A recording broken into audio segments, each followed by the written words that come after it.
Bueno, pues estamos de vuelta después de esta pequeña pausa para la publicidad y vamos, como siempre, cada jornada de viernes a emprender ese viaje no imaginario, sino real a través del río Guadalquivir para llevarnos hasta Coria del Río, donde está nuestro amigo Marco Antonio Cordero. Marco, muy buenas. Buenas tardes, Antonio, ¿qué tal? Mi última ¿Cómo estamos? presentación y me he querido lucir con esa metáfora lingüística. Qué maravilla, te quedó de maravilla. Sí, lo tiro por la ventana, lo tiro por la ventana. Oye, Está regalado. temita de hoy. ¿Cómo ayudar a calmarse a una persona enfadada? ¿Pero me ves a mí enfadado? No sé, ¿tú cómo te sientes por dentro? ¿Cómo te percibes? Buenos días tú.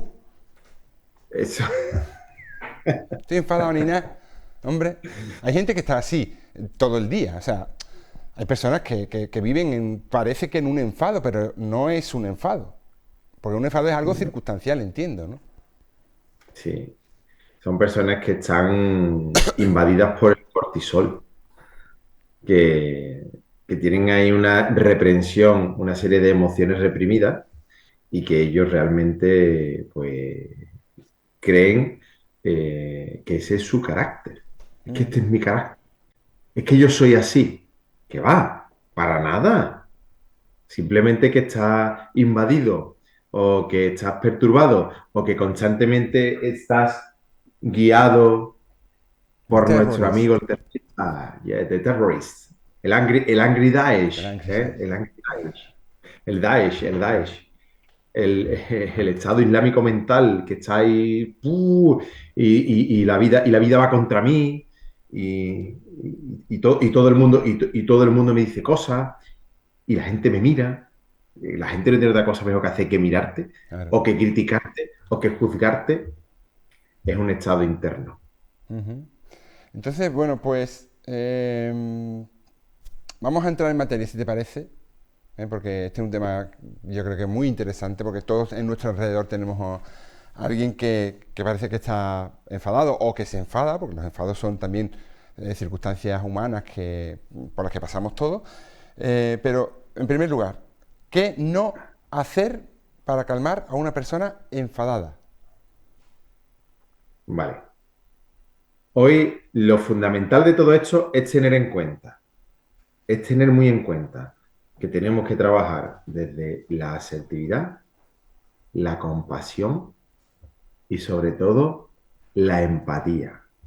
Y ahora entramos de lleno, Antonio. Ujú. ¿Qué no hacer? ¿Qué no hacer? No con mayúscula, la N mayúscula y la O en mayúscula. No. ¿Qué no hacer para calmar a una persona que esté enfadada? Antes de nada, interrumpir. Interrumpir. No interrumpas nunca a una persona que está enfadada. Deja que la persona se exprese. Así va a liberar esa tensión interna que acumula o que en ese momento se ha exacerbado. Y con eso, si le permitimos que se exprese, vamos a obtener la información que necesitamos para saber qué es lo que pasa y ayudarle en un momento determinado a resolver eso que le ocurre. Ujú. Otra cosa importante que suele ocurrir, Antonio, ¿te acuerdas que la semana pasada hablábamos de las relaciones de pareja, de el que era el positivo y el que era ahí el que estaba? Bueno, pues muchas veces piénsalo, ¿eh? Cuando hemos tenido pareja o cuando tenemos pareja y la otra persona se ha enfadado y nos enfadamos nosotros porque la otra persona se ha enfadado, eso pasa. ¿Te ha pasado a ti? ¿Eh? Yo me enfado porque la otra persona está enfadada. Y a lo Sí. mejor el enfado de la otra persona ni siquiera tiene nada que ver conmigo. Ya. Pero bueno, me enfado. ¿Eh? Y le muestro o le envío un enfado de vuelta. Así como vamos a intentar o cómo vamos a poder calmar a la otra persona.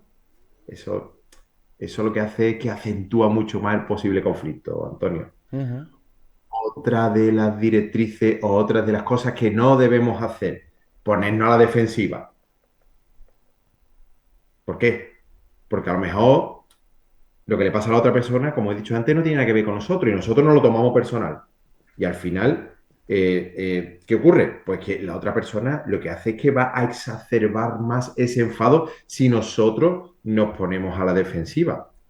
Y si somos causa de su enfado, pues vamos a mantenernos en calma, vamos a tranquilizarnos. ¿Para qué? Para que la comunicación pues sea mucho más efectiva, ¿eh? Vamos a tranquilizarnos, Ujú. vamos a mantenernos tranquilitos. ¿Para qué? Para que los niveles de ira, de enfado, de alteración de la otra persona, poco a poco se vayan reduciendo. Es una técnica que yo comento mucho en consulta. Cuando estemos con alguien que está enfadado, tenemos que hacer todo lo posible para calmarnos interiormente. Nuestro fuego interno que viene para arriba y que empieza a quemarnos por el pecho, tenemos que meterle un extintor mental.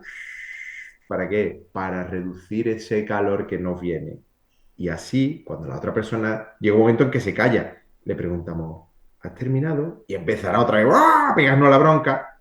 Y cuando termine de pegarse la bronca o de exacerbar otra vez el enfado, le volvemos a preguntar, ¿has terminado? Y en el momento en el que, después de dos, tres, cuatro veces, las que sea necesaria, diga, sí, ya he terminado, te das la vuelta y te vas. Y de repente se genera ahí un espacio en el que el ego, el terrorista de la persona enfadada, no sabe cómo reaccionar. Y al poco tiempo podemos utilizarlo para trabajar el reducir el enfado, entrar en comprensión, entender a la otra persona, empatizar, etcétera, etcétera, etcétera. Ujú. Entonces, ahora la pregunta del millón.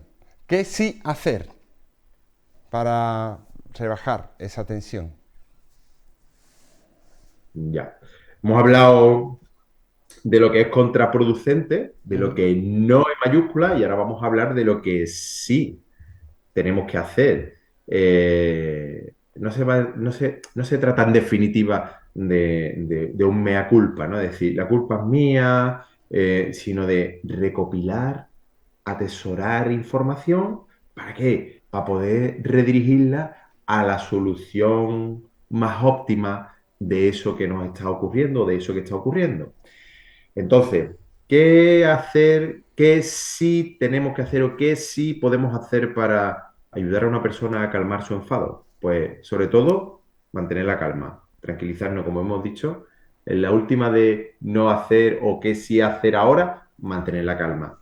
Nos mantenemos o podemos sentir pues nerviosismo, podemos sentir ansioso, podemos sentir parte de culpabilidad o incluso hasta miedo cuando alguien se enfada, ¿no? Sin embargo, es el momento en el que nuestra calma es la clave. ¿Para qué? Para que ese conflicto no empeore, para que ese conflicto no aumente. Y ahí podemos empezar a poner, pues, ese proceso comunicativo que nos va a ayudar a las dos partes. Ujú. Respirar hondo, respirar profundamente, trabajar la respiración, pero no en ese momento porque va a ser complicado hacer 5 respiraciones profundas intentando de reducir nuestros pensamientos disruptivos. Ese no es el momento. Sin embargo, si trabajamos constantemente esa respiración, esa atención plena, esa respiración consciente, llegado ese momento, respirando una o dos veces profundamente, nuestro cerebro reconoce esa conexión con nuestra calma y automáticamente nos mantenemos tranquilos.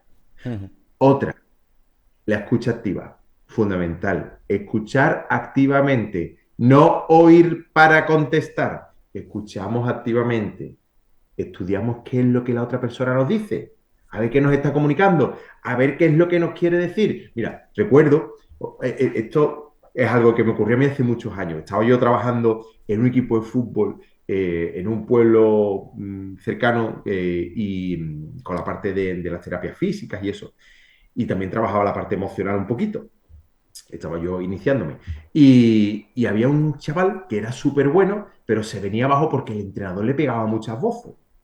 Y él me decía, yo, tío, era de un pueblo que se llama Pila, y allí el habla es un poquito, y me decía, Pileño. y yo, es que, es un poquito así. Y me Ujú. decía, y yo, es que yo me pongo nervioso, y las cosas que me dice, y es que ya me descontrolo todo. Y yo le decía, chiquillo, quédate con el mensaje, quédate con lo que te está diciendo, no te quedes con las formas, o sea, las formas obvialas, quédate con el mensaje, hasta el día que lo entendió, y empezó a ser el mejor del equipo. Entonces, la escucha activa es fundamental. Escuchar para entender, para recoger información.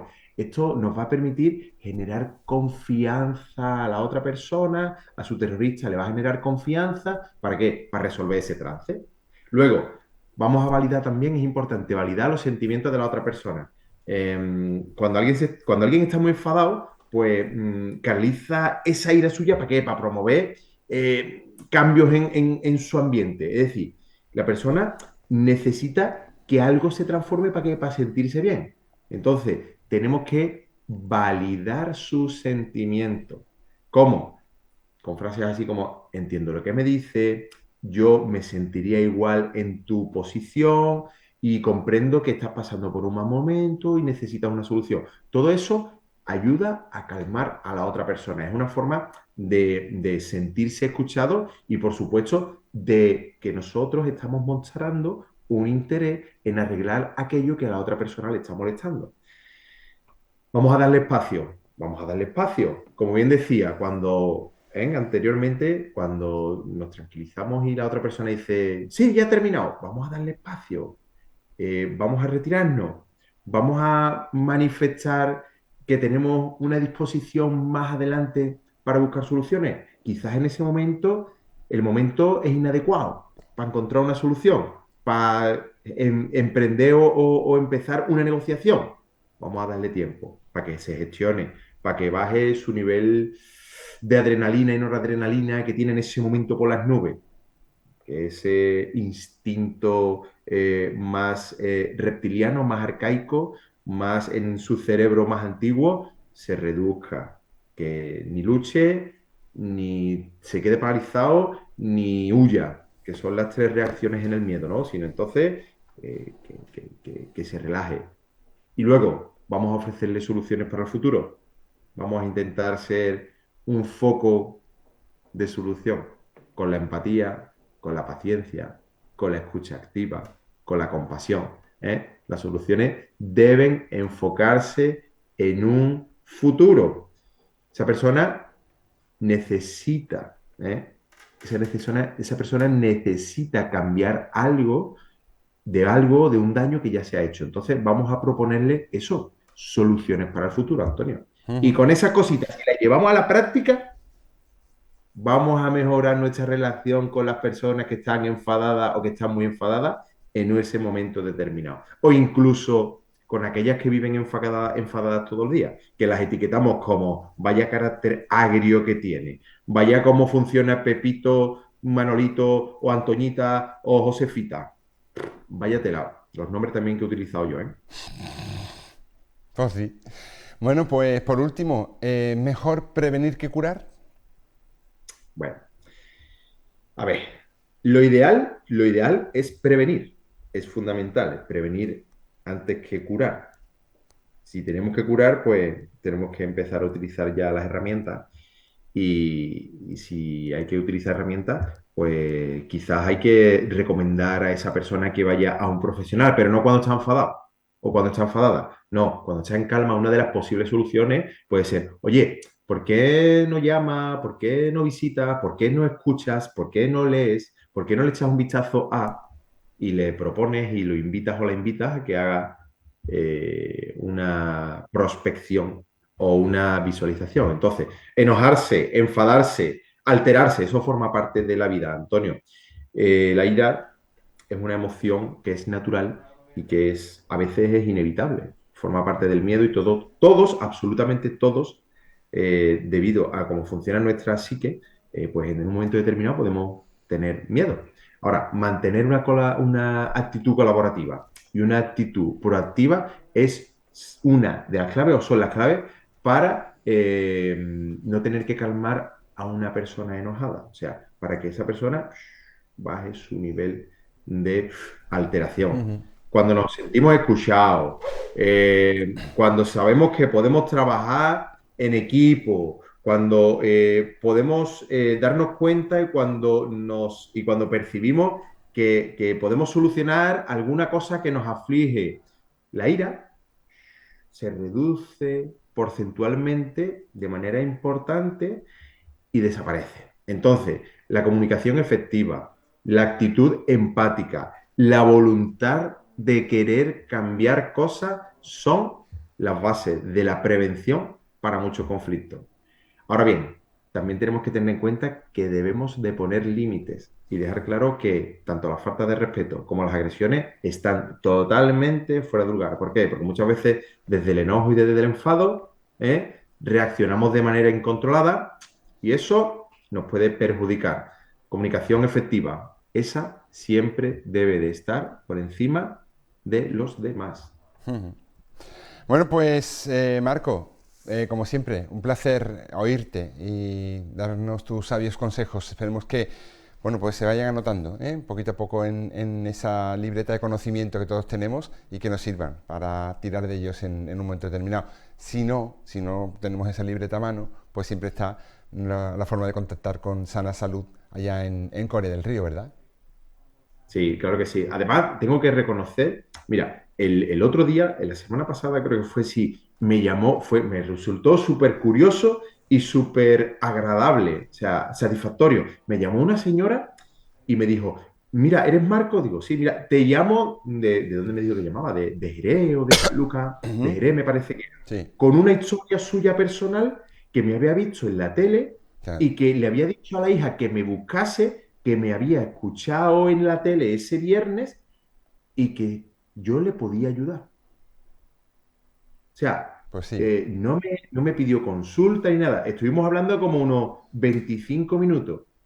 Le di una visión de todo aquello que me había contado, una visión desde mi punto de vista y me dijo, ay, pues es verdad, pues yo no había caído nunca en eso. Es verdad que yo no estoy haciendo las cosas bien. A día de hoy no sé cómo estará funcionando. Espero que si me estás viendo, ya sabéis quién eres. Ya sabéis quién eres. Espero que si me estás viendo, me mandes aunque sea un mensajillo, un WhatsApp, para yo saber cómo va la historia. Y Muy bien. súper, súper agradecido. Bueno, pues igual de agradecidos estamos todos nosotros contigo. Gracias, Marco. Hasta la semana que viene. Un placer, Antonio. Buena semana, buen fin de abrazo para todos. Grande. Otro para ti.